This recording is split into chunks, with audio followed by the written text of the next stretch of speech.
ফেনীতে শুরু হয়েছে 3 দিনের লোকনাট্য সমারোহ উৎসব। শুক্রবার সন্ধ্যায় ফেনী কেন্দ্রীয় শহীদ মিনারে উৎসবের উদ্বোধন করেন জেলা প্রশাসক সাইফুল ইসলাম। জেলা প্রশাসনের সহযোগিতা এবং জেলা শিল্পকলা একাডেমির ব্যবস্থাপনায় এই উৎসবের আয়োজন করা হয়। ফেনী জেলা শিল্পকলা একাডেমির কালচারাল অফিসার SMT কামরান হাসানের সঞ্চালনায় চট্টগ্রামের শিল্পীদের পরিবেশনায় কবি গান, কুমিল্লার শিল্পীদের অংশগ্রহণে ছাদ পেটানোর গান পরিবেশন করা হয়। বৈষম্য বিরোধী বাংলাদেশ বিনির্মাণে শিল্পকলা একাডেমির নানা উদ্যোগের মধ্যে এটি অন্যতম বলে জানান আয়োজকরা।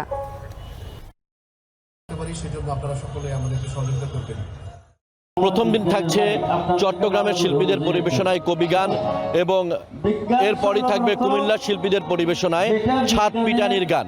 এই মঞ্চে হবে কারবালার জারি এবং ফেনীর শিল্পীদের পরিবেশনায় ঢাকি নৃত্য এবং উৎসবের শেষ দিন থাকছে নেত্রকোনা থেকে আগত শিল্পীদের পরিবেশনায় পালা গান এবং গাজির গীত।